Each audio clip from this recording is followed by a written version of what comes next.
তারেক রহমান যেদিন আসবেন না, সেদিন এই বাংলাদেশের আপনি পা রাখার জায়গা পাবেন না। তারেক রহমান যেদিন আসবে, সেদিন এই ঢাকা শহরে গাড়ি চালানোর রাস্তা পাওয়া যাবে না। তারেক রহমান যেদিন আসবে, সেদিন শাহজালাল আন্তর্জাতিক বিমানবন্দরে দ্বিতীয় কোনো ফ্লাইট থাকবে না। তারেক রহমান যেদিন আসবে, সেদিন শাহজালালের চারিদিকে শুধু আপনি মানুষকে দেখতে পারবেন, মানুষের মাথাকে দেখতে পারবেন। তারেক রহমান যেদিন আসবে, সেদিন এই ঢাকার মাটিতে আপনি নিঃশ্বাস ফেলার জায়গাটুকু পাবেন না, কারণ সে অক্সিজেনটা সেদিন থাকবে না। কারণ তারেক রহমান এমন একজন মানুষ, এমন একজন ইমোশন, এবং তিনি এমন একজন নেতা।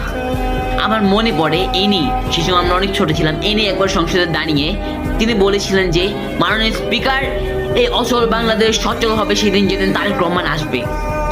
আজও চোখের মধ্যে ভাসে পার্থ চাচুর সেই কথা, যে তিনি যখন সংসদে দাঁড়িয়ে বলেছেন, মাননীয় speaker, it is the reality যে তারেক রহমান ফেরত আসবেন, and you see more of Tarique Rahman. And Tarique রহমানকে রাজনীতি করার অধিকার রাখি কি রাখে না, সেটা সেই দিন ডিসাইড হবে যেদিন তারেক রহমান বাংলাদেশের মাটিতে নামবে।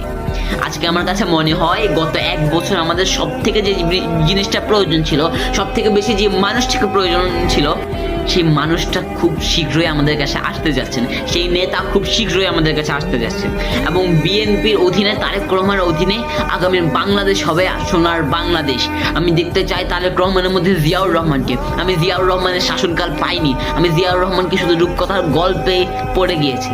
তবে এই রূপকথা জিয়াউর রহমান টু তারেক রহমান ইবনে জিয়াউর রহমানকে আমি দেখতে চাই, এবং আগামী বাংলাদেশের শাসনে একটা হিস্ট্রিক্যাল শাসন আমি দেখতে চাই।